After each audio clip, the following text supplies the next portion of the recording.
Welcome to Horror Makes Us Happy, the podcast where we ask the question, what is it about horror that makes us happy? Your hosts are Steve Becker and myself, Chris Whitman, and you can find out more about us at our website, horrormakesushappy.com. Before we get started, getting the trigger warning out of the way, this is a horror podcast. We're going to be talking about horror stuff, which could involve sensitive subjects, like anything from murder, child abuse, rape. There will be foul language. And with that out of the way, away with the show. Coming up soon, we're going to be interviewing author Ross Jeffrey, known for such works as Tome, Juniper, and Tethered, as well as musician Sarah Niedorf and film curator, who's worked with multiple artists and on the Final Girls Berlin Film Festival. But today, we have the company of writer, producer, and director Ariel Schulman, best known for Paranormal Activity 3 and 4, Viral, and Nerve. Hello. Welcome to the show. Good morning. How are you? Good morning. Good. You guys are in a morning place? Where are you? I'm in Ohio. Chris is in Florida.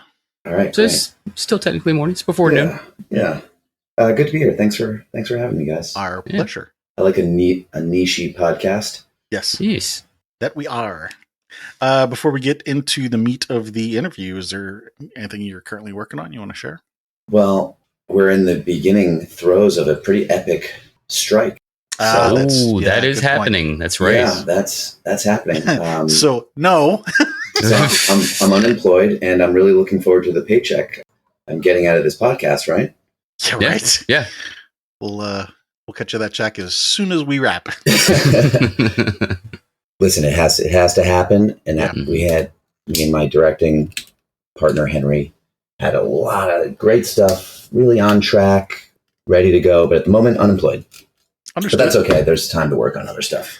Exactly. Yeah, there you go. And always the hope that when things pick back up, you can pick up the things that you had been working on previously too. Yeah, with better wages, better security, and no AI or less That's AI. the idea. Yeah, Or at least people in control of it. that's right. Regulation. Yes. Well, cool. We chatted briefly before about the theme of the interview, so you kind of know what's going on. Let's jump right into it. What are some of your earliest memories of scary things? Wow. Do you always start with that? Yes. Yep. Too deep? Too fast? No. I think it's a really good place to start, actually, because everybody knows that answer, right? It's different for everybody. No, but they know the answer to what was the first image or the most searing TV or movie. Sometimes it takes a minute to think about it, and part of the reason that we go through the interview in phases is because memories will come up when you're talking about something else, and you're like, "Oh, I forgot about this." I love that. I hope my goal for this interview is to uncover a lost memory. That sometimes happens. All right, good. Well, I have never, and I will never forget the first horror image I saw on a TV screen. And I didn't know what it was from until a couple of years ago. I just kind of knew I could paint the picture, Mm-hmm. And I'll tell you what it is, and you tell me if you know what it's from. Okay. It's probably the late 80s. I'm, I don't know, 7 or 8 years old or something. And I'm at a friend's house, kind of like a rich friend with a big carpeted, well air-conditioned house who had a sweet VHS. I don't think we probably rented it, or somebody rented it. And there's a kid on a bicycle who's about our age, and he buckles up a helmet and he gets on his bike, and it's at night. I don't know why he's riding at night. It's a bad idea. We weren't allowed to do that. There's a bunch of drunk teenagers in a car who are out hunting kids, or they're hunting people, and they keep score. And they purposely run this kid off the road and kill him. Yes. And there was a score attached? Yeah, there's a score. Chris? I'm drawing a blank on this one. You know what, Steve? Really? Should we give him more hints? Want to just tell? It's one of the trauma films, isn't it? It sure is. You could even say it's the trauma film. The funny thing is, I haven't seen the movie, but I know about it. Because I remember there being something about like a score on the dashboard. Exactly. Yeah, there's pictures, there's icons on the dashboard of like different things you can hit with a car, and you get different. There's a point system. Yeah. Old lady, people in wheelchairs, old people. Yeah. And God, did I remember that? And then the girl says, or somebody asks, like, "Well, how much for a kid?" And wait, is this where the whole 10 points thing came from? Yes. Yeah, maybe this started it, because everyone kind of makes that joke when they're driving around with their friends. Yeah. Right? Yeah, 100 points. But it's 25 points, I think, for a kid under 12. They have like... And they're assholes, they're racist, they're drunk, they're like white trash. They wreck this kid. I mean, I went back and rewatched the scene, and it's even worse than I remember. They drive past him, they wave, and he's like, that's hi. And then they go down the road to make sure the coast is clear. They turn back around so they can hit him head on. And they don't kill him. And they're all cheering, and they turn around and they see in the rearview mirror, they're like, he's still moving. So they back up. So they back up. And this is kind of the worst part. Actually, the worst part comes after that. They back up and run over his head. Mm-hmm. Like crush the skull. And then the girls, they're kind of hot, drunk girls. They jump out of the car with Polaroid cameras, and they're ecstatic. They're like, you have to document the crime. Celebrating, and they take pictures of his smushed head. And I just always thought about his mom waiting for him to come home. Oh, no. Oh. And just how, like a really peaceful bicycle ride at night could turn into the last one. Right. If, the wrong people are on the road. And I think, I still think about that every time I'm riding my bicycle on the shoulder of a road. Yeah. Which I think is good horror. You ruin something really specific for somebody, at least one person for the rest of their life. No, I mean, you're onto something there. That's kind of one of the usual follow-up questions that we ask on these things is like, did that affect the way that you behave later on through life, or did it, develop any kind of traumatic triggering effect? And it absolutely does that. Yeah. Well, I decided I'm not going to wear a helmet because what's the point? They're just going to run over your whole head. Yeah, right. I wonder if he had been wearing a better helmet, would the car have just like rolled over him? He's like, ah. Well, what's funny is when he told me, when you said that he was wearing a helmet, like that really threw me off for a minute because from my memory, at least, wearing a helmet didn't really become a thing until like mid to late 90s, at least where I lived. So that kind of threw me for a minute when you said like early or mid to late 80s. Like, yeah. Well, that's a good point. It's 84 and they really go out of their way to highlight the moment he puts the helmet on. Like there's a really cheesy shot where he's leaving his mom. I don't know where he's going. It's crazy. It's like 10 o'clock at night. And he puts the helmet on and she's like, be safe. But he doesn't tighten the strap, the chin strap, which really, really bugs me still. Because I know, you guys know, if the chin strap's not tight, the helmet's going to come off. Right. Yeah. And it just dangles there, and that's always really bugged me. It's funny what you said about ruining a specific thing for a specific person, because bike riding specifically, when I lived in Florida, I had car troubles for a while, and for a while there I was riding a bike everywhere. And there are people who like to fuck with bike riders. Yeah. And I was actually driving to work late one night many years later behind somebody who swerved, and I only realized what was going on immediately after the fact when I saw that he had almost hit a guy on a bike. Like I couldn't see the guy on the bike because of this vehicle in front of me, and then he swerves and I came within inches of hitting the guy. I was furious because I'd been in that situation. Or you have somebody who drives past and they lean out the window and scream at you to try to scare you off your bike. Anyway. Yeah, they must have been bitten by a bicyclist when they were kids or something. Exactly. Yeah, well, who I'm just going to shout someone out who reminded me that was Toxic Avenger. His name is Ray Angelic. He's a movie producer. I should try and get him on your show sometime. And a aficionado of B horror. And you can essentially describe any scene, but certainly any scene, but you can describe a moment or even a weapon, and he'll tell you what film it's from. And all I had to tell him was like, kid gets hit by a car. Well, on a bike. Yeah, right, on a bike. Okay, so the Trump film, you said that one was Toxic Avenger? That is Toxic Avenger, yeah. Okay. Yeah. The first one. That's what led to a kid's Saturday morning cartoon. Yeah, I know. Right? Why not? What other early memories do you have of horror? I feel it's a cheesy answer because probably so many people say this one, but the time-lapse aging bad guy in Indiana Jones and the Last Crusade. Yes. Yeah, I saw that one too at a young age. Like my grandfather just always had this tradition of throwing on old James Bond movies and Raiders of the Lost Ark. We were kids, and he's just like, laughing at like, the face melting. Yeah, face melting. Yeah, I think my mother may have tried to shoo us out of the room at that scene, and she didn't have to try hard. They sort of improved that prosthetic from Raiders of the Lost Ark. Everyone's melting because the Ark is full of pure light or whatever. But in Last Crusade, the guy drinks out of the wrong chalice. Yep. Oh yeah. Chosen poorly. Yeah, he choosed poorly. There is a couple James Bond moments that terrified me. They're not horror, but I count thrillers in the same space because I think it like kind of chemically does the same thing to you. Right. Yeah. And this was the VHS collection my dad had, which was almost every Bond movie. I think it's Goldfinger where he's about to get his nuts lasered and he's tied down to the table and Goldfinger is bringing the laser just closer and closer to his crotch. Right. That's pretty good horror, right? Yeah. It's definitely tense, that's for sure. Yeah, I've never thought about lasers the same way since. Yeah. Or tables. Ruined tables for me. Eat on the floor. Yeah. Dinner will never be the same. Yes.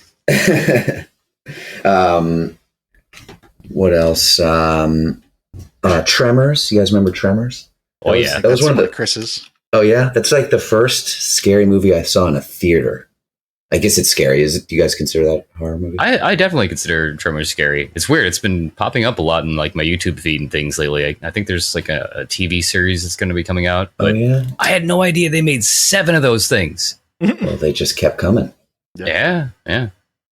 Yeah, because what did that ruin for me as a kid? That was like, the ground is there's like an earthquake or something shaking, or you see a tiny breathing hole in the ground, and you think, cute, it's a crab or a worm, and it's like, no, you have no idea what's actually underneath the ground. Right. There's a tiny breathing hole that leads to a 30-foot worm. I wonder if there's a beneath the earth version of thalassophobia. I don't know. What's that? That sounds cool. It's the fear of open ocean and large expanses of water and not knowing that there could be like any Eldritchian horror below you. What's that called? Thalassophobia. How do you spell that? THALASSOPHOBIA, I think. Yeah. Can I hear it in a sentence? Yeah, that's pretty good.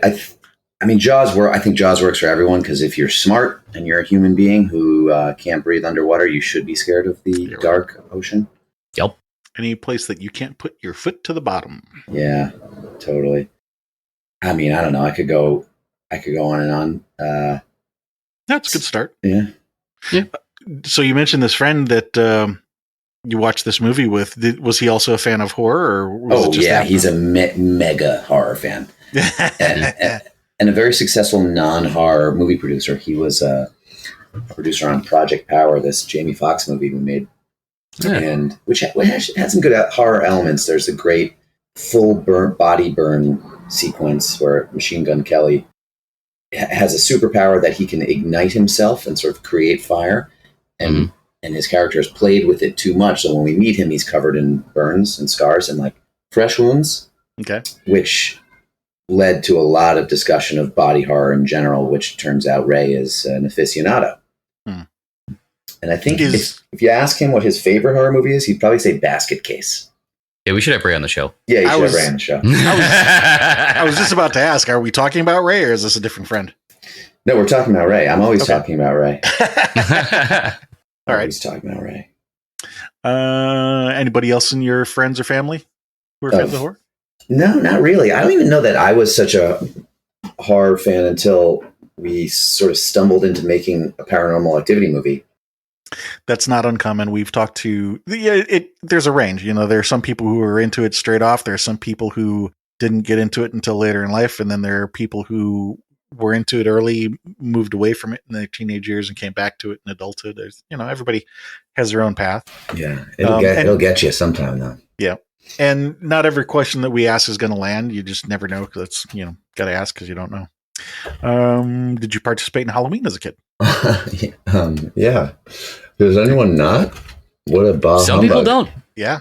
We've interviewed people from other countries where Halloween isn't a big thing. We've interviewed people who were members of either Jehovah's Witness or I can't remember what the other one is, Seventh Day Adventists, I think don't celebrate it either. But they were curious, right? Some of them were, or some would like get to participate as a very young child, and then their parents would convert and they'd stop, and then they'd come back to it in adulthood and things like that. Do you remember having Go ahead. What is the specific question? I was going to ask if you had a favorite costume when you remember. No, I grew up in New York City, where I guess a more punk Halloween was not necessarily to dress up, but just to wreak havoc. Mm-hmm. Devil's Night. Yeah.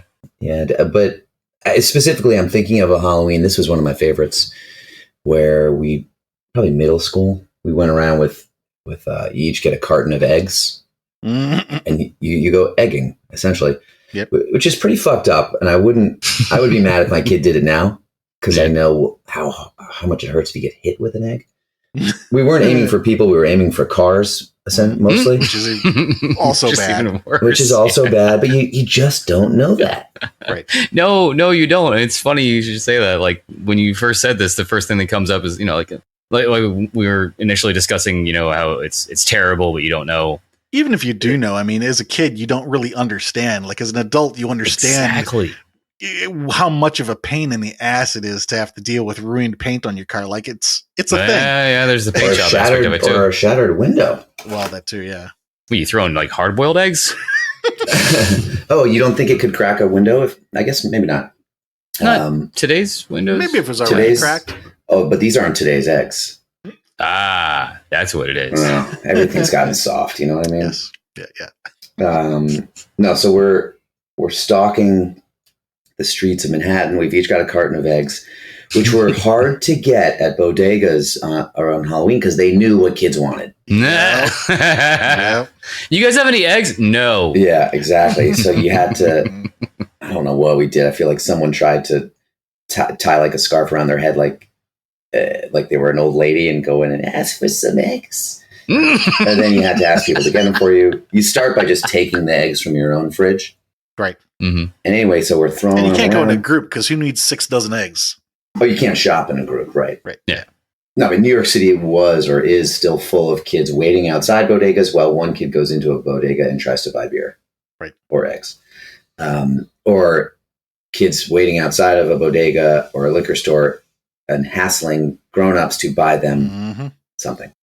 Anyway, so we're throwing at buses was like a favorite target because they're such a wide expanse. Right. We're laughing, we're kicking cans, we're like high-fiving. It's been a pretty successful night. We're walking down a dark side street and somebody starts firing eggs at us. And we're like a little pack of wannabe warriors, maybe 5 of us. Did you still have any ammo left? Yeah, we must have had ammo left because where this ends up going is we all like hit the deck, incoming, hit the deck, hide behind like a bunch of garbage cans or behind a tree and wait for another one to land because we don't know where they're coming from. Stay down. And we wait. Nothing comes. Headshot. So one of us steps out to draw enemy fire so we can figure out what direction it's coming from. And boom, an egg splatters. Maybe it hits someone's foot or something. Yolk everywhere. And someone's like, I see him. And we look up to like the 3rd or 4th floor of a nearby building. Oh, nice. And there's a tiny reflection. And I'm assuming it's a kid, and there's somebody up there with like a little handheld mirror who's looking over his shoulder down at us and firing eggs from his living room. Nice. Really smart. And we go, and I mean, this means war. There was an egg sniper. An egg sniper. And we can't quite hit him like that high up. Right. So he's really got the jump on us. But we try anyway and throw all of our remaining eggs and just make sure that we destroy his parents' windows. Yeah, right. Which he's going to have trouble cleaning from the outside. Mm-hmm. Unless there's a fire escape. No, there wasn't. Maybe they're on the back of the building. But I even remember the building. I know exactly what it is. It's like, 73rd Street. Anyway, I was so impressed with that kid, and I think about him every time I look up at a building and see like a little glint of light. At the high ground. Yeah.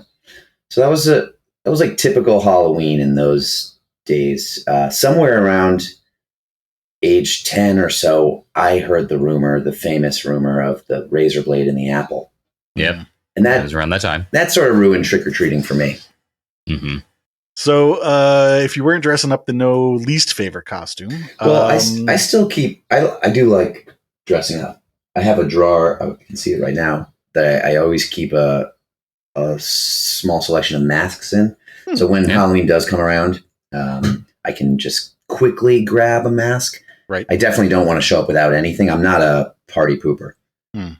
Well, we'll get to the adult stuff here in a few minutes. Yeah. Going back to the kids stuff, did you have any really scary dreams when you were a kid?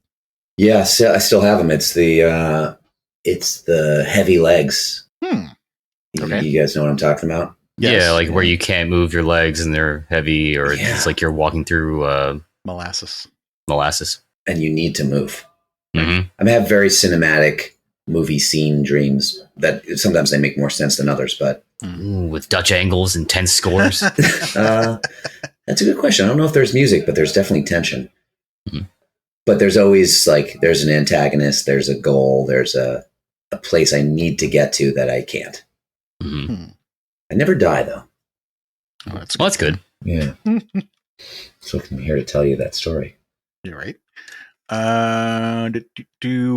Was there ever a time in your childhood where you were actually scared of something in real life? That's fun to think about. I'm trying to think of like venues for possible fright. I'm scared of someone pushing me into an oncoming train on the subway, but not debilitatingly so. My reaction to things I'm scared of is to prepare for them. So don't stand on the edge of the platform. And certainly don't stand on the edge of the platform without looking around. I had a babysitter, like a cool guy who's a couple years older, who warned me about getting hit by cars. I mean, these are really New York City themed things. It was like crosswalks. When it turns to walk, count. He always said like count to 5. Okay. And because he was like, not because you don't have the right of way. He's like, because you don't know this yet, kid, because you don't drive, but people are trying to beat the light. And there's a whole psychology going on that has nothing to do with your safety. That's like, they're not drunk. They're not the teenagers in Toxic Avenger. They're not trying to kill you. They're just trying to get home a little faster, and they're not perfect drivers. So now I wait. I stand there like an old guy and count to 5. Yeah. I haven't been hit yet. It's a good idea. Knock on wood.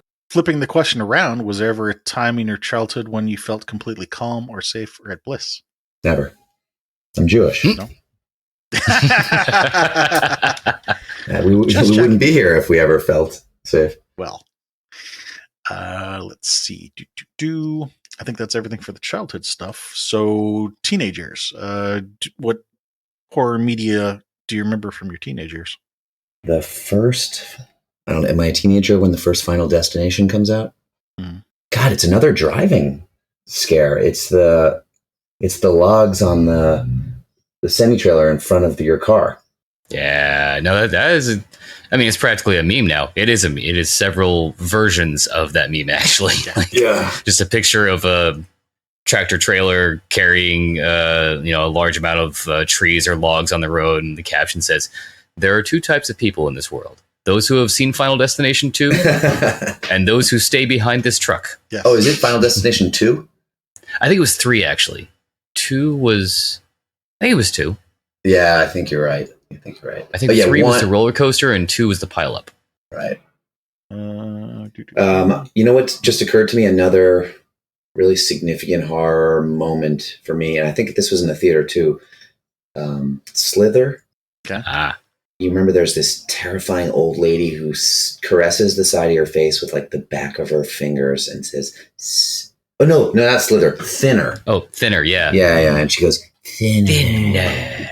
And then you just start losing weight uncontrollably until you become nothing. That really got me. That is really a good one. And was it her voice or? It was that I was so attracted to her. I'm sensing a bit of sarcasm. Why? She was hot, man. She was hot. She had that one, like, fucked up eye. Yeah, she looked like the guy who drank the wrong chalice. Yeah. That's what I'm into. Yeah, it's the things that scare you that also turn you on, guys. You should know that by now. Well, yeah, it's Freudian. Yeah. All right. For Thinner, was that childhood or teenage? No, I think Thinner comes out in like 94. When Was it that old? Sounds about right. 2000s. No. Yeah, 90s sounds about right. Thinner film, 96. Yeah, that makes sense. So wow. I'm a teenager. We probably snuck into a rated R movie on 84th and Broadway, where you would just buy a ticket to the other movie and then just walk into of course, the R movie. As is tradition. As is tradition. That was the first theater I did that in, and that was so exciting. But I didn't know who Stephen King was. I didn't know anything about it. Wonder what we did know about that. I saw somewhere in my teenage years, I saw Rosemary's Baby, which I loved and still love.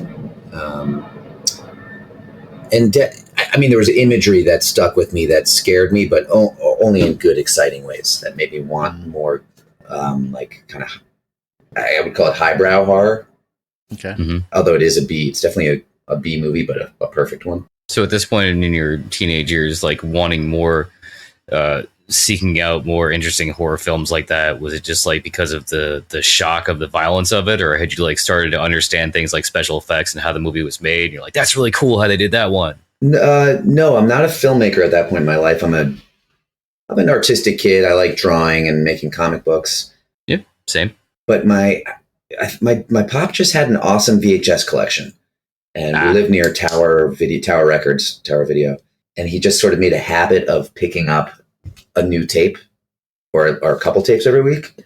And they were divorced, so we were at his house 2 nights a week. And I think part of the draw was you could pick a movie. You could pick any movie. And there were classics, because I think he was intent on showing us good stuff. He's got good taste in art. But there were all sorts of movies. So you might look at like a double VHS and be like, Dr. Zhivago, what's that? And he'd be like, okay, great, let's do it, Dr. Zhivago. And I don't know if we'd last the whole 2 tapes, but there was also Rosemary's Baby, but there was also like 18 James Bond movies. And we sort of systematically made our way through most of those over 5, 6, 7, 8 years of spending 2 nights a week at his house. And that just wasn't at my mom's. Not that she doesn't love movies, but there wasn't a tape collection. So I think I loved seeing Goonies. I loved seeing The Big Chill. I loved seeing Stand By Me. Those are all these great tapes he had. And a couple of them were scary. But yeah, but it wasn't because he was like looking to show us suspense or thrillers or scary stuff. It was just because everyone knew, especially on the Upper West Side of Manhattan, Rosemary's Baby was a classic. Okay. Actually, Chris reminded me of a good question that I had forgotten to ask for the childhood section. Some of our guests have reported what basically comes out as like sort of a dividing line where prior to some event, horror was scary to them. And then after that dividing line, it's now entertainment. Right. Was there any kind of a dividing line like that for you, or was it always scary or always enjoyable? I think it's always been funny to me. I don't have nightmares, and I definitely don't. I'm not the kind of person who says like, I can't see that, which I love hearing actually, because I think it makes our jobs exist. Mm-hmm. If you didn't have the people who said, oh, you made Paranormal 3, I'm so sorry, I can't watch that. Mm-hmm. I love that kind of person, because you want people who are too scared to see it, because I think it creates part of the excitement for the people who do want to see it. Mm. Not only that, but then it gives you a target. You go, like, if there's somebody who's so scared of that, then that's the movie I got to make. Yeah, exactly. Yeah. I think making our first horror movie, which Paranormal 3, was definitely the point at which I've never been scared of anything in a movie since. It's just kind of like process and technicality and cleverness, and oh my God, what a great exploding head, or what a great gag. Mm-hmm. Yeah, which kind of sucks. I can't quite get lost in a movie, although I still get very affected. There's still some body horror that really gets me. Did you guys ever see? It's going to sound like slightly pretentious, but I swear it's not. See the Sea. No, Doesn't ring a and bell. I am a fan of body horror, and this is one I have not heard of. SEE, the SEA. SEEVSEA. Yeah, it's French movie. C 1997. Francois Ozon, who I think you would know from what do you make swimming pool? Swimming pool, yeah. So he makes this movie. I'll tell you what the long line is. While waiting her husband's return, that's a bad translation, from a business trip, a young woman with a baby is getting close with a strange woman traveler. Okay. It's also a very vague description. And it should be, because it turns out to be really shocking. So this like kind of grungy hitchhiker young girl shows up on this woman's front lawn, and she's like a young, beautiful mother with the child. Dad's out of town. They live by the sea. And she lets her camp out on her front lawn and pitch a tent. And then they kind of become friends, like woman to woman. And she starts using like the shower inside. I think boundaries are crossed. And there was something so harrowing. I'll just kind of describe it. Do you guys, I don't know how you deal with spoilers on this show. Go for it. Okay, go for it. This girl turns out to be so nasty, and she uses the bathroom in this girl's home and takes like a huge dump and doesn't flush. Jesus. Which, like, to me, that's as scary as it gets. No special effects. Terrifying. I was like, this is a pure villain. There's Hitler and there's this woman. She knowing like there wasn't even a problem with the plumbing. She just didn't say anything. Having a Larry David moment. So she's a bad person. She somehow lures the mom out into her tent. Come hang out with me. Like, sit in the grass. Let me hold the baby. And you're like, oh God, no, the little baby, the baby. Don't do it. Don't do it. And I think there's some clever editing where you don't quite see what happens, but the father comes home. He's looking for his wife. He can't find her. He sees the tent in the front yard, and there's like trash in the house. And I think he sees the big dump in the bathroom. And he's like, the fuck? And he slowly approaches the tent, opens the door.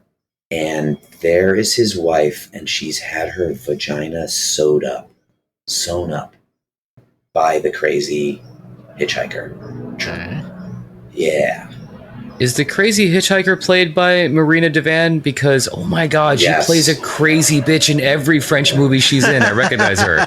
She's in My Skin. Wasn't she also in Inside? Was she the psycho lady who wanted to, get the baby? I don't know. I never saw that. Oh, just good one. Yeah, that's Marina Devan. Yeah, In My Skin. Anyway, and you see like a great sort of like quick cut to this like sewn up vagina, and it's what stitches in horror movies, prosthetic stitches really get me in a good skin tingling way. And I know that's fake, but I think the tone and the pace of that movie up until that point is so much more grounded and chilling that what does it ruin for you? It kind of ruins the idea of being generous and welcoming in a weary traveler. Yeah, it absolutely does. So in your teenage years, were you participating in Halloween in the sense of dressing up, or was it still the Mischief Night? No, Mischief Night stops around 9th grade or something.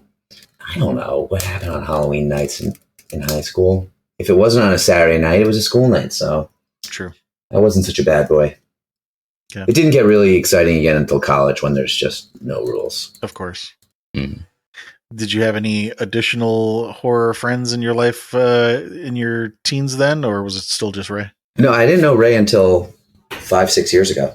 Oh, okay. Yeah. So who was the one that you had that you were a friend in childhood? Oh, who I watched Toxic Avenger with? Yes. I have no idea. I think his name was Ryan. Whoever he is, I haven't seen him since like 1988. Okay. So God, I would love. Maybe he's listening. Ryan, do you remember watching Toxic Avenger in your parents' den? It was like a sunken living room with cream-colored plush carpeting. Oh my God, I wish I was there right now. I've stocked fridge, tons of drinks, sounds awesome. Multiple cereal options. The sign of true wealth. Yeah, totally. And with great air conditioning. Yes. Well, I actually, in think the 80s, that was. that was big, right? Oh yeah. I guess I like the pulpy stuff. I like Brian De Palma. I like Polanski.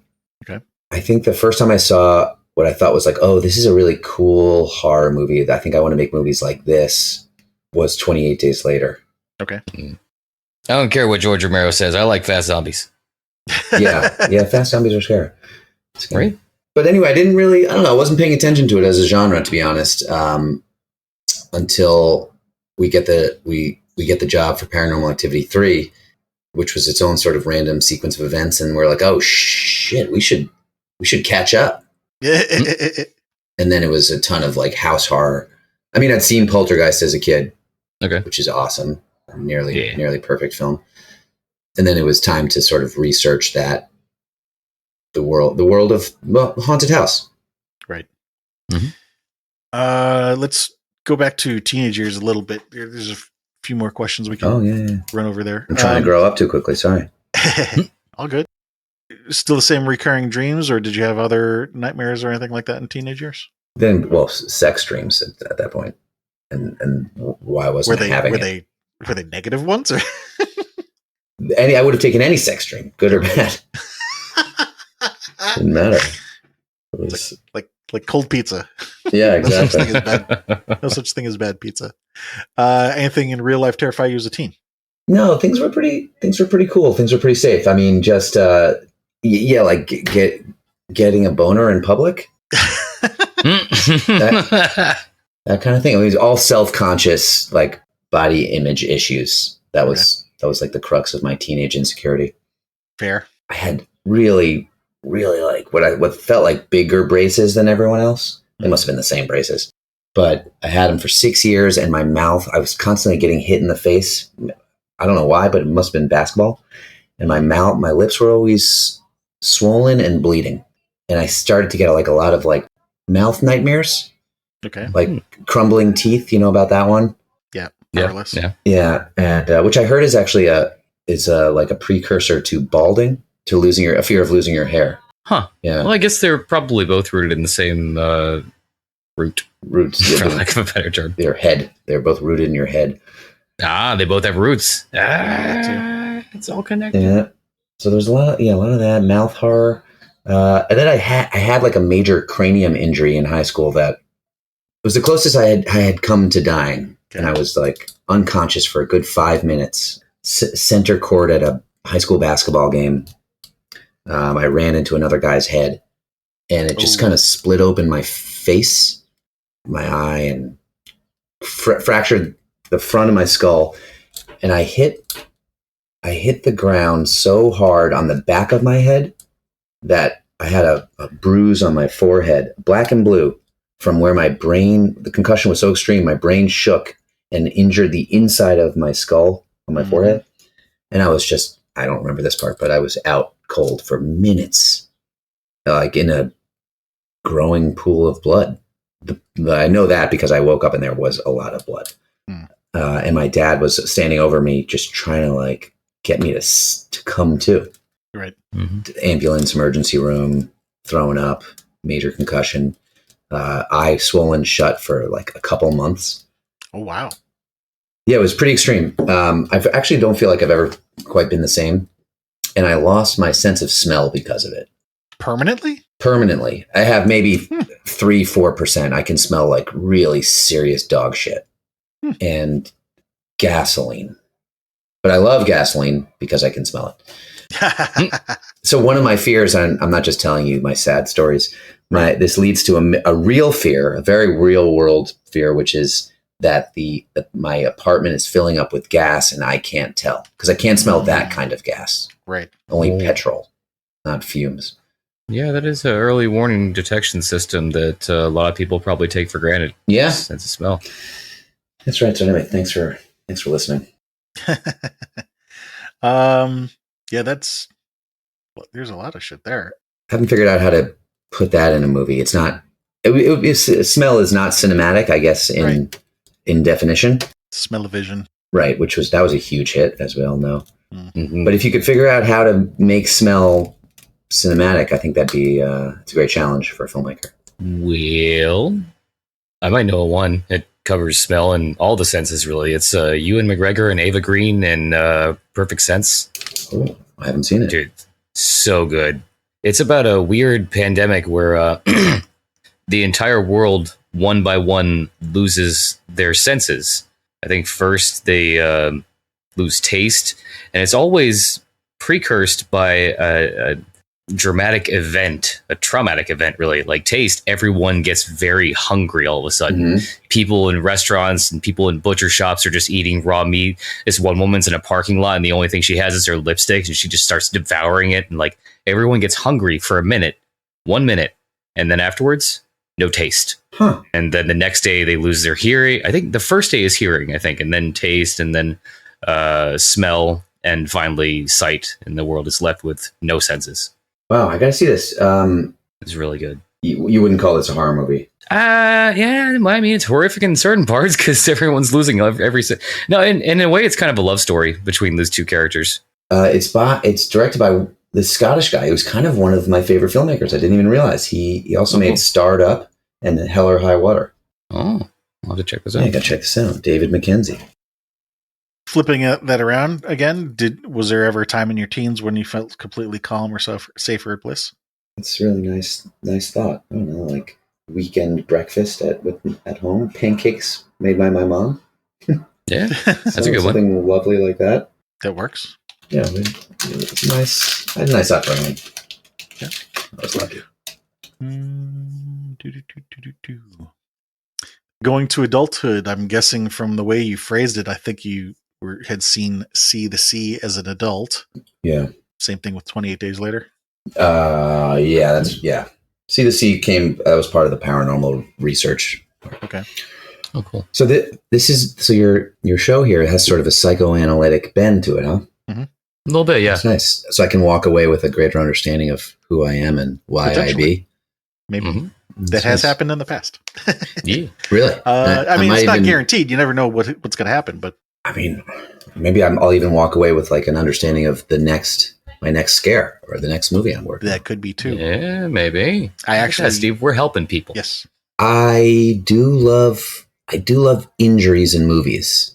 Not necessarily kills, but like the smaller and the more specific the injury, the better. I don't know, better is the right word, but like for instance, the first one that comes to mind, well, I love all fingernail torture scenes. Because you know how much that hurts. Yes. Oh, yeah. And I'm impressed. I think it's clever also by the filmmakers because you can create that kind of response in the audience. I think that's why we all love horror movies because there's this visceral feedback. Mm-hmm. Mm-hmm. Like, your stomach is clenching, you're making a noise, and you're grabbing the person next to you, which is just fun. It's interactive cinema.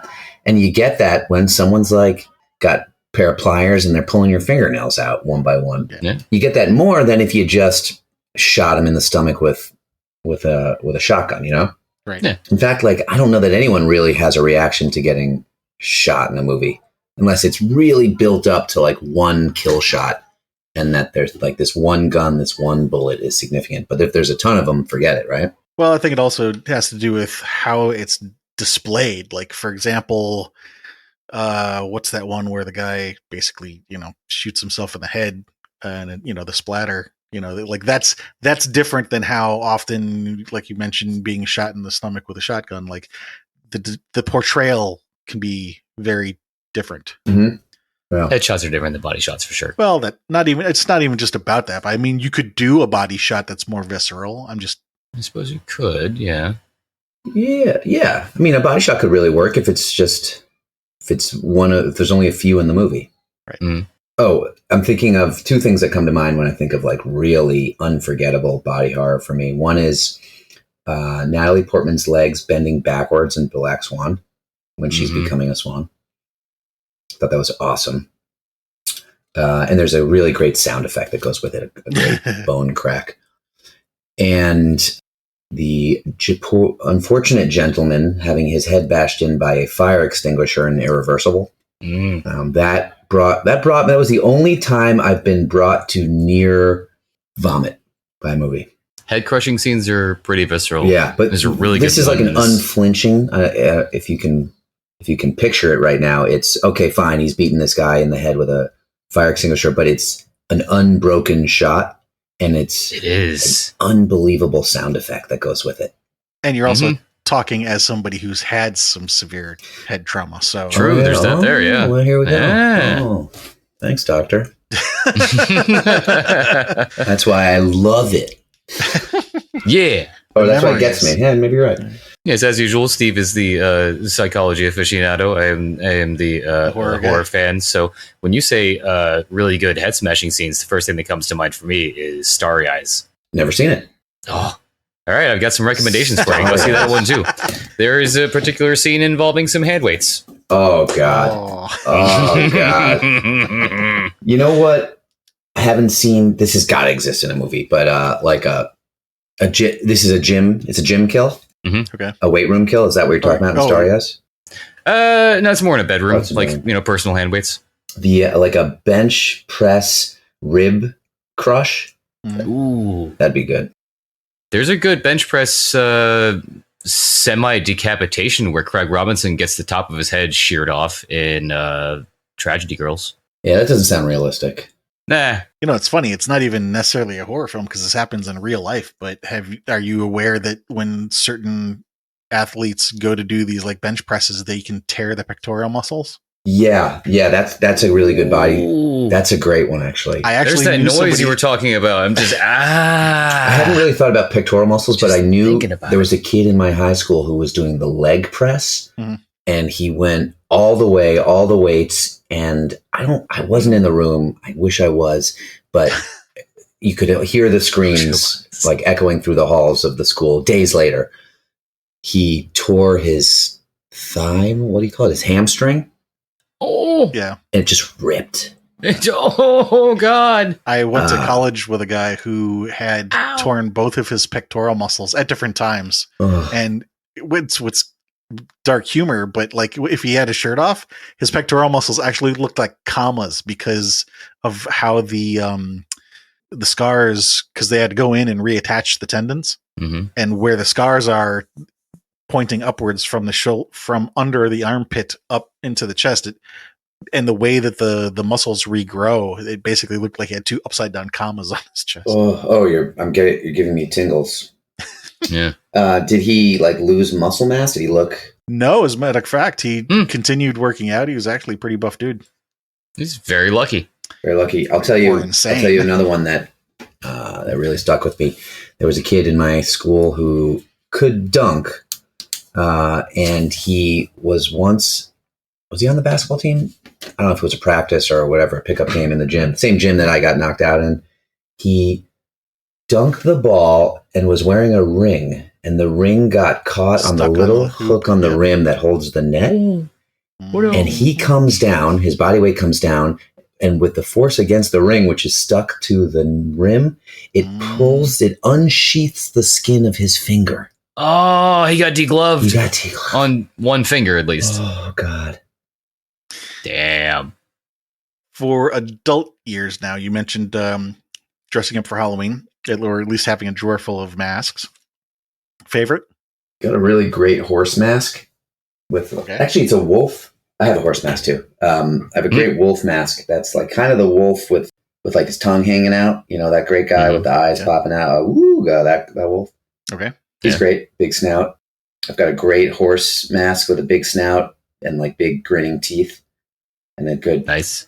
So it's not like one of those, rubber horse masks that became like a craze about 5 years ago or so. This is like a decent, giant grinning horse mask. Yeah, I mean it's rubber, but it's a good mask, and I don't see other people with it. And then the scariest mask I have that my girlfriend won't even let me like put on in her presence is just it's like stocking material, and it's just like a granny mask. It's just an old lady's face that pulls skin tight over your own face. Okay. It's really scary. That does sound horrific. Yeah, that's no. But I think about that stuff a lot because the device of masks in movies, not just horror movies, but like bank heists and stuff like that, it comes up a lot. I think in just making movies with good guys and bad guys, we find that we often have to disguise them or come up with some cool and hopefully iconic mask. Yeah. So yeah, it's exactly it. It's iconic. Yeah. You give them an archetype. Right. I mean, Kate, and sometimes the simplest decision can lead to just decades and decades of influence, like Jason.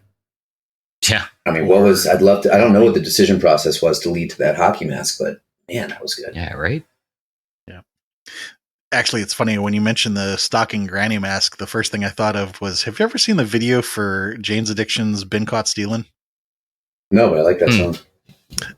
Check out the video. There's a scene where they put, I think it's just regular stocking over their head, but it just makes them look funky. Least favorite costume as an adult? If you don't have one, that's fine. I do, and I can think of the picture of it right now, and it's embarrassing, and I feel like it could get me canceled, so I'm not even going to say it. Okay, that's fair enough. Anything that you've actually been terrified as an adult in real life? I'll tell you my favorite costume I've ever seen on a friend. Sure. It was just out of the shower. That was his costume. He had like a hula hoop around was it around his waist? No, there was like some sort of brace that held up a pole behind his back, and there was a hula hoop around that pole, so there was shower curtains around him. Right. And the shower curtain went down like below his waist, and you'd see his bare legs. Yeah. And then he would sort of part the curtains to say hello or to have a drink or whatever, and he was wet. And then close the hoop to... Yeah. And then he'd be like, oh my God, I didn't see there. Close the hoop. That's funny. No, that sounds like a fun costume. Shout out to Mike Taubman, who I haven't seen in 20 years. Still remember your costume. He lived on that street where the egg sniper occurred. Maybe he was the egg sniper. Oh my God, was he the egg sniper? Mike Taubman. Mike, if you're listening, we know you're the egg sniper. Yeah, come forth. Come clean. Mike Taubman. I'm writing this down. This is like important for my diary. Egg sniper? Question mark.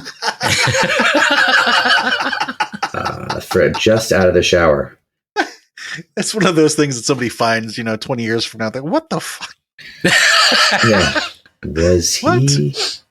I have done exactly that. I've found just notes and scraps that I wrote down years ago, and just finding like, what the fuck was I on about? Yes. Yeah.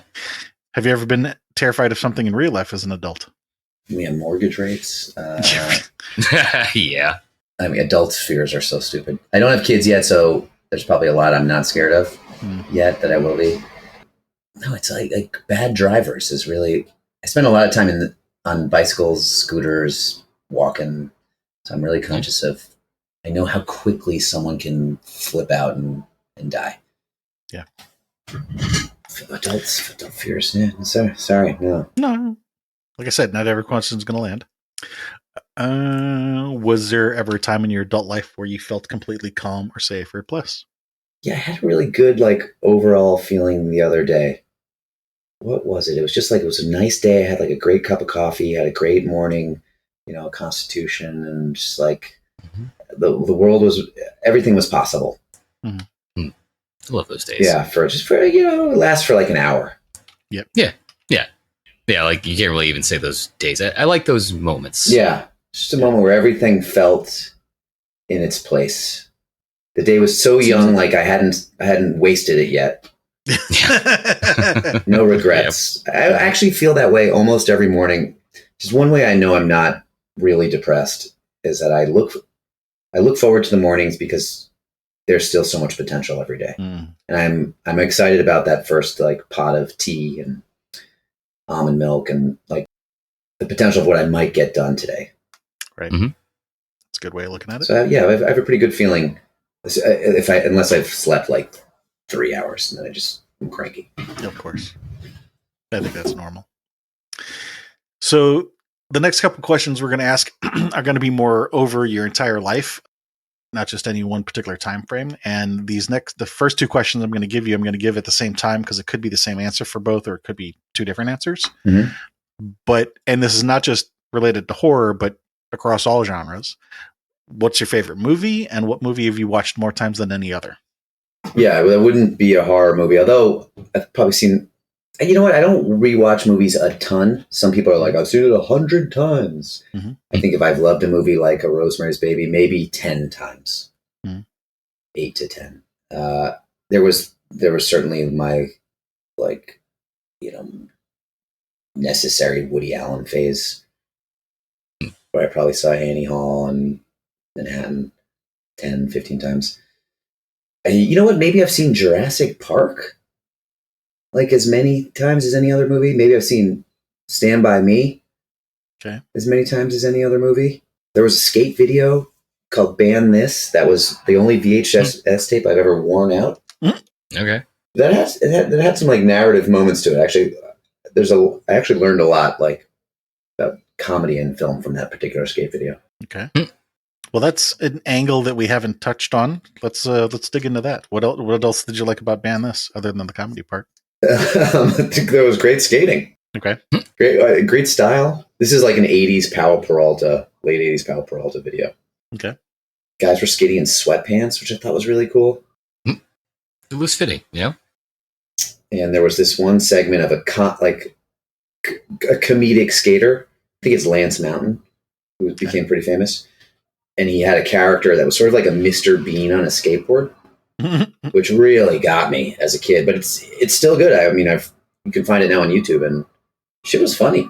Like, he's not doing tricks; he's doing comedy skate tricks, which I was able to better recreate than just the straight up tricks. So, of course, I was really drawn to him as a performer. Okay, like a Jackie Chan skateboarder. Yeah, well, if he was a Jackie Chan skateboarder, he'd be like a stuntman skateboarder, which would be cool. Yeah. These are like on the ground, not dangerous, not difficult, but like well-timed, funny tricks that require a lot of skill. Like sometimes you need skill to be to do a pratfall. You know, right? You've got to be a great athlete. Favorite film? I don't think I have an answer. There's never been a favorite film. I think I go through phases where it's pretty much like the last movie I saw. I think it's the greatest thing I've ever seen. Yeah, I really like most movies. I just like the experience of watching them. Even if I never watch it again, it's like what I'm thinking about for a week, 2 weeks, 3 weeks. So what is your current favorite? Well, it's the last thing I saw, which is Butterfly Vision, about a Ukrainian drone operator, surveillance drone operator. Just came out last year, Butterfly Vision. She's captured, before the movie starts, she's captured by Russian forces and held captive. She's a prisoner of war and severely tortured. The movie starts as she gets out. It's like her reunion with her family, her friends, and her husband. Mm-hmm. It's very mysterious and has a really great slow burn. I would call it, is it a horror movie? No, but it's tense. It's kind of a psychological thriller. What did they do to her is sort of the central question. And she's not talking much. And she gives a great stoic performance of someone who's been traumatized and isn't looking to like gush about it. Mm-hmm. She'd be terrible on a podcast. Yeah. Her husband, who's a young Ukrainian soldier, is really happy to have her back. How is she? How do you feel? Why won't you kiss me anymore? You won't let me touch you. She's triggered by all of that. We understand she must have been just tortured. She goes in for a physical exam. This is her in the first act. We know there are external scars on her. They must have like burned her and hurt her that way. Turns out she's pregnant.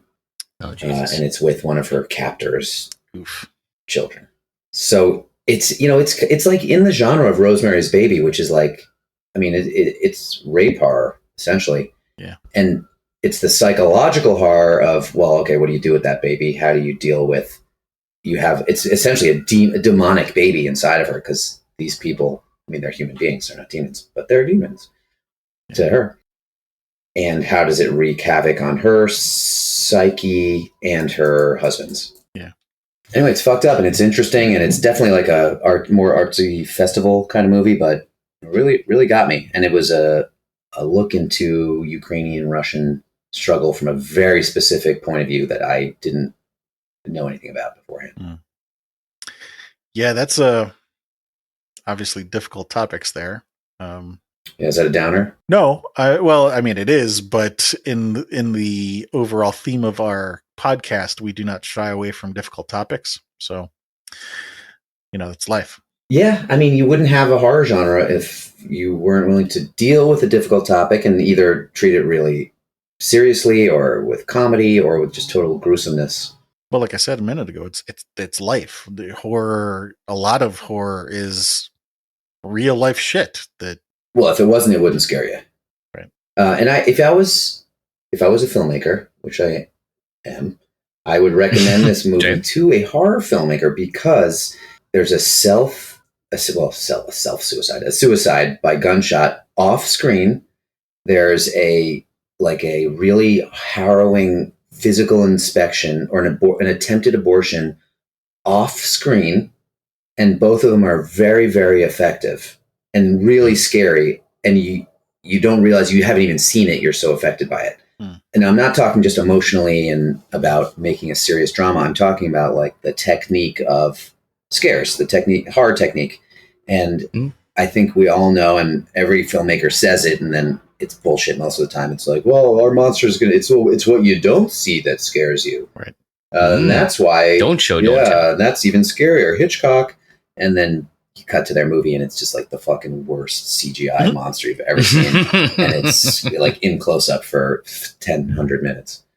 But it's true. It's the stuff that's off camera in the shadows that is scarier and that leaves a greater impression because, and this is for you, Dr. Freud, it leaves the monster up to your imagination. Right. You know what you were more scared of because you can answer all your funny questions for yourself. What scares you? What are your dreams? What are your persistent nightmares? Right. All that stuff. Everyone has a different answer. If I made a movie about my persistent dreams and nightmares, it could be good and honest if I really was able to like tap into it. But if I instead projected scenarios where you could worry about your own, it might be even scarier for you. Do you see any kind of common threads about what kind of horror you like? Cannibalism, occult, metaphysical, I think body horror? Yeah, that's great. I like funny horror. I think for I like funny horror. What does that mean? I like Evil Dead 2, the stuff that's campy and sort of self-aware.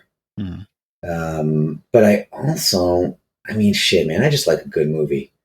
Yeah. I like Green Room. It's got Nazis in it and torture, and it's got Patrick Stewart as a Nazi, which is a bit of a subvertive expectations, That movie's incredible. I think that movie's a masterpiece. Dude, everything Jeremy Saulnier is a masterpiece. Yeah, he's good, and the cast is great. That's a great movie. Have you seen what is it? Hold the Dark? No, I haven't seen that actually. I gotta see that. It's a newer one by him. Yeah, I gotta see that. A little bit less fun each movie, and Hold the Dark is good. It's good. Yeah, I owe that a watch. Sorry, Jeremy. I like Eyes Without a Face, that old French movie. Oh yeah, it's a classic. It's a classic. It's scary, but it's also just beautiful filmmaking. Great cinematography.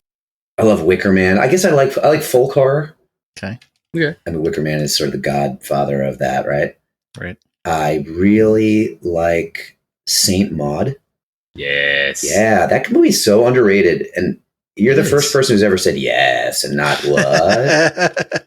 No, it was great with the thumbtacks and the shoes and the scene in the end where she thinks she's a quote unquote saint. Whoa. And then you flash to reality really quick. Yeah, the movie's awesome. I know, it was great. And it's like an hour and 6 minutes, which I think is also awesome. Didn't know that. Well, yeah, I guess it's very short, however short it is. Yeah, that has a really great moment of body horror. I think this is body horror, but it's really just injury. She puts a bunch of broken glass thumbtacks in her shoes, and she slips her feet in and stands up. It's like a flagellation, I guess you could say. Yeah, this is like self-sacrifice in the name of the Lord, and she stands up, and there's a nice crunchy sound and a wince on her face, but barely a wince. And to me, that's like great cinema. It's great filmmaking because I felt what the character feels. And so when we're making movies, Henry and I kind of joke that I always, in an action scene, in a fight scene, I'm always looking for the tiny injury that might do that to the audience. And everyone's like, "Oh, you're so dark. You're so fucked up." And I'm like, what? He shouldn't. Let's not just kill him. Let's just break a finger. I'm telling you, it's more effective. Yeah. I'm curious about this, folk horror and funny horror, because we haven't really talked too much about either of those. What do you like about those? Well, is it that I like something about folk horror, or do I just love The Wicker Man? You tell me. You tell me. That is the question. I think in folk horror, there's usually sort of a technologically averse village, right? Like somewhere in the beautiful woods, the countryside of And I include like Midsommar. If anyone hasn't gone way back into folk horror, Midsommar is like sort of an homage to the greatest of all that. Right. Mm-hmm. And there's a tradition. So I think traditions are really scary because people sort of like unthinkingly perform actions that have gone like on. the mob mentality, just unthinking because it's because this is the way. Yeah. Oh, and that's the excuse, and no one really questions it for decades until some poor protagonist questions it and pays the iron price. Yeah. And I think that's really scary. I mean, it's kind of like it's a religious, cultish fear that somebody would look at you with the fervor of faith behind their eyes and sacrifice you or sacrifice something or do something that would otherwise be like deemed socially uncool. But they're like, no, not on this day. And that's really scary because you can't be like, yo, man, don't fucking drain my blood. There's no logic there. Their answer is, my God says I have to. If they can even answer you, they're so caught up in the fervor of a shoe full of thumbtacks. What about funny horror? Funny horror, well, I mean, I don't know. There's nothing better than laughing. Right? Why do you enjoy laughter? Boy, so how's the podcast? These guys ask the best questions. I mean, the dumbest questions. They're really smart or they're really dumb. I couldn't tell. No, that's my Zen diagram. My Venn diagram. Yeah. Dumb and smart. No, so making Paranormal 3, we got the job because, Paramount, the head of Paramount thought Catfish was fake. By the way, you know what? A lot of people consider Catfish a horror movie, or a thriller at least. A horror movie up until a point where it suddenly becomes a drama. Anyway, Catfish had some really tense moments, some good scares where it could have been a monster behind that door. And Paramount thought it was fake. And so they were in the midst of making Paranormal 2, which is a found footage home video horror franchise. And they brought us in, or Jason Blum had shown Catfish. He had a screener of it. He showed it to the crew of Paranormal 2 as an example of what home video looks and feels like. But really, they were prefacing it as what fake home video looks and feels like, although it was totally real. So after Paranormal 2 comes out and is pretty successful and like keeps the franchise afloat, we get called in to pitch on Paranormal 3. Having no studio movie experience, having just made this one sort of accidental feature that's a documentary. And we are faced with a table of executives, including the head of Paramount, all the producers, and Akiva Goldsman, big, powerful movie guy. And it's like a huge glass table on the Paramount lot. We're just kids. And they're like, if you tell us it's fake, you've got the job. And we're kicking each other under the table. Like, do we go against our instincts here? Is it like amoral to lie? Because it's just not. And I think somehow the clever answer was, believe what you want to believe, Adam.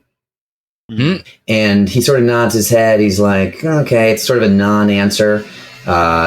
Thanks for all your ideas. We didn't even know how pitches go. We thought you just list like all the best ideas you can get and just spit them out, which we did. Nothing presented. We didn't have a slideshow. We didn't even have like a story to pitch. We just had scares, and we were essentially just giving them to them for free. We leave. We find out from our agent the next day we didn't get the job because we didn't lie. We should have just lied. Yeah, I mean, you kind of left the interpretation open, so it wasn't a truth. No, it wasn't truth, but I guess, well, it wasn't enough. We didn't get the job. Another horror guy did. The guy who made, I don't know if I'm supposed to say this, as above, as below, as far above, what was that called? As above, so below. As above, so below, which was cool. Mm-hmm. He got the job, and we were like, oh, yeah, of course. Like, he's a real movie maker. And we're just like, I guess that's how Hollywood goes. Maybe we'll never get another job again. We should start making another documentary. I don't know. We have no idea how it works. 2 weeks later, something happens with him. He's off the movie. We're on. Do you want it? If you do, you've got to be in LA tomorrow. Drop everything you're doing. You'll be here for 6 months until the movie comes out. on Halloween. Those movies came out every Halloween, which is great. Life. Right. I had just rented an apartment, just signed a lease.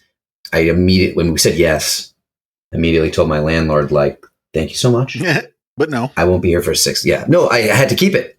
They had my deposit. Yeah. I had like an apartment full of stuff. It was already moved in. Yeah, it was a joke. It's New York. They're not going to give a shit. Yeah, they don't give a shit. Signed. Pay up. Anyway, disappeared for 6 months. The movie goes from no story, nothing, to 2,500 screen release in 6 months, which was an insane crash course in movie making and studio movie making and horror filmmaking. Really exciting. And we did it twice. Why was I telling this story? Oh, because funny horror. So we're like, oh shit, man, we should probably watch as much horror as we can and figure out where we think this franchise should go. Mm-hmm. They're not counting on it getting better or getting bigger, right? You're kind of just like law of attrition, rules of attrition, or whatever it's called. Diminishing returns. Yeah, diminishing returns, right? It'll make money because they were so cheap to make. So we're like, well, let's make a really funny one. The second one wasn't funny. Maybe that'll like reinvigorate the franchise. Plus, I guess it's just what we wanted to do. So the concept ends up being back in time, 1980s, and it's about a wedding videographer, which we were. That's how we started in the biz. We know that, and he's this like desperate hustler who will take any job he can get. He films his kids, but mainly he's editing crappy wedding videos with his like dorky assistant. And there's a haunting in their house because their 6-year-old, his stepdaughter, can sort of communicate with this demon who is the paranormal demon named Toby. And we start sort of figuring out like the beats, the technique of a scare. What is a scare? How long should it last? How do you draw it out? How do you set it up? And how do you pay it off? Right. Mm-hmm. And we'd like accidentally done it a couple times in Catfish, but now we needed to sort of like, I guess, your skills. Yeah. Quantify it so you could do it on purpose.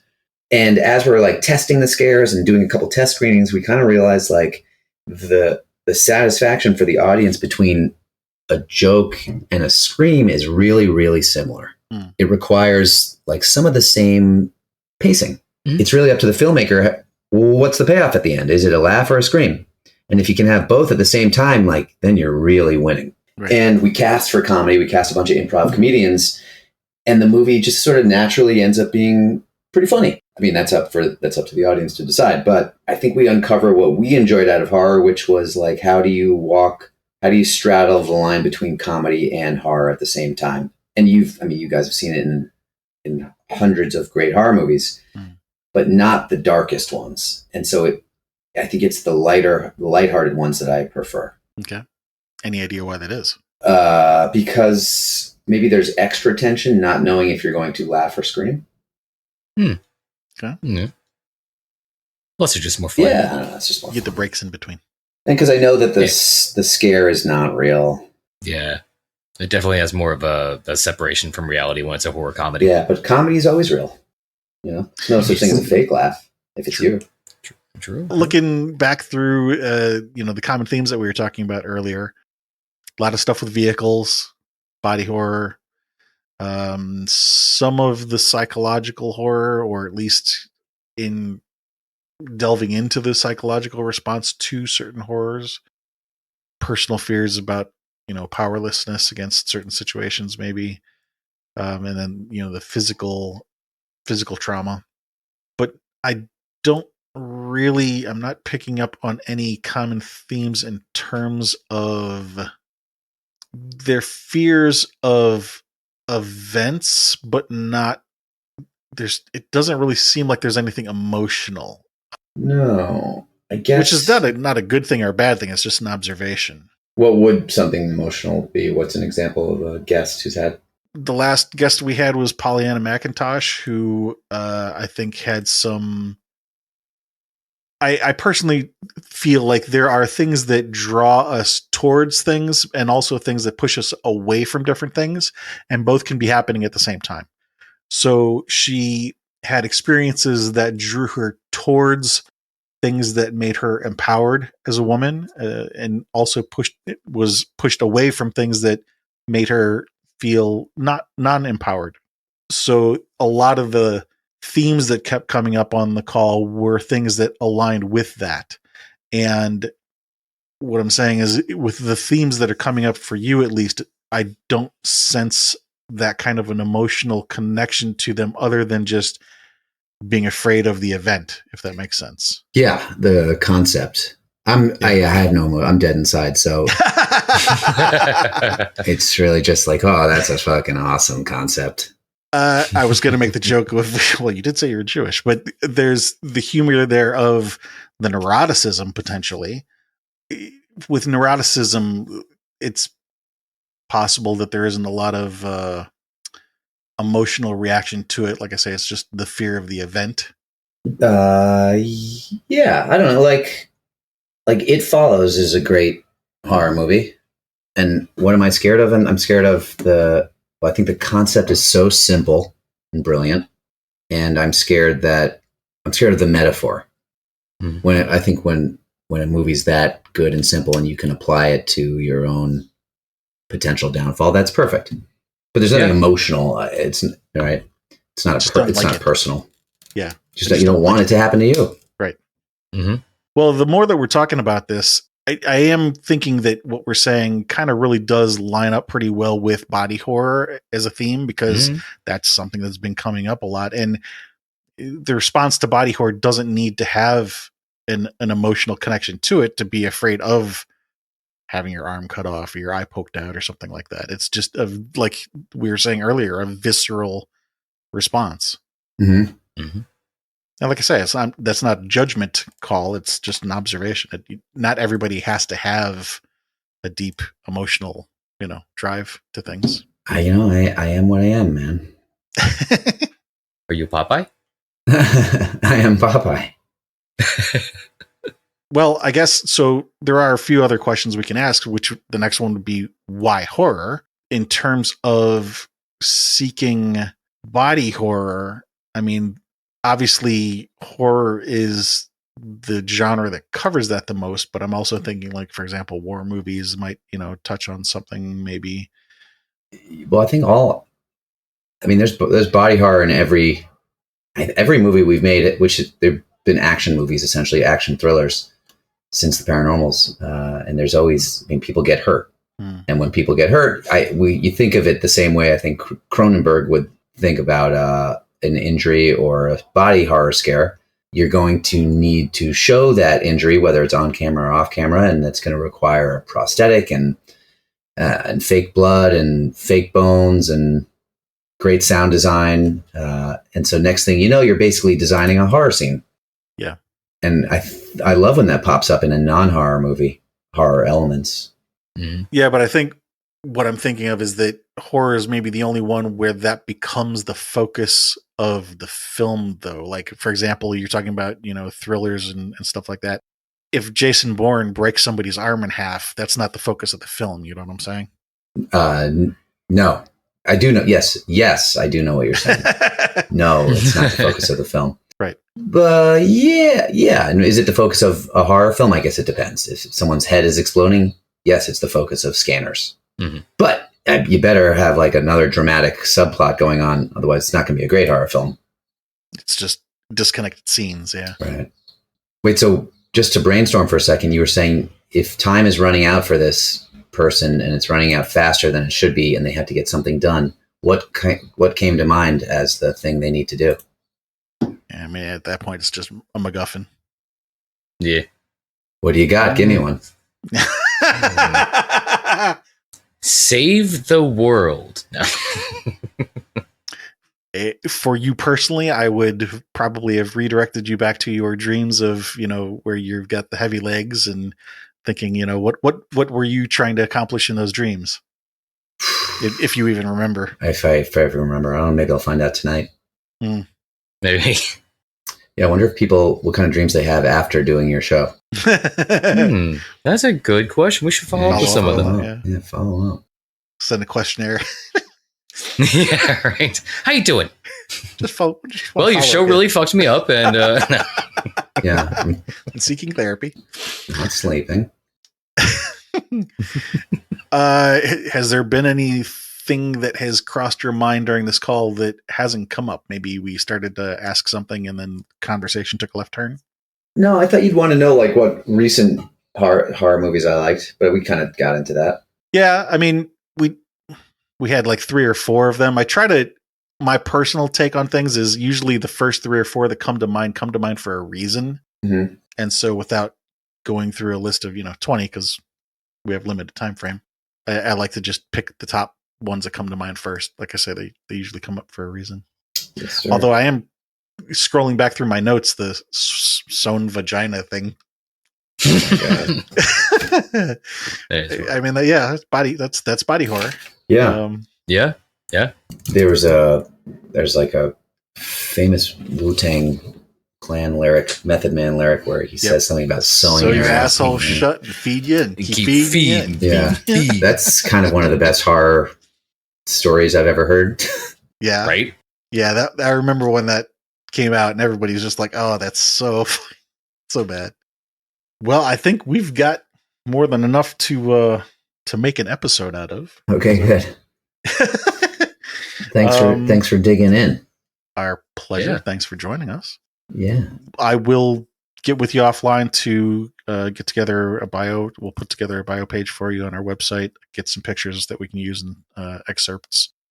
Also, now that you've experienced what we're all about, I did write down Ray Angelica's potential guest. If you can think of any others that you think you can. Let's start with Ray. If you can Definitely get him, we'll bounce from there. Okay. But sure. Happy to. This was fun and helpful. Thanks for the therapy session. You're welcome. Yeah, no problem. Yeah. I didn't expect to be so introspective on this Sunday morning. We've heard that before. I haven't even had a bowl of cereal yet. Oh, really? Well, now you get to go think about stuff while you're having a bowl of cereal. All right. Thank you, gentlemen. Our pleasure. And I'll hit the closing real quick here before I hit stop. Thank you to anybody out there listening. Please do come visit us at horrormakesushappy.com. We've got a list of people there that we'd like to interview. If you can put us in touch with any of those people, let us know.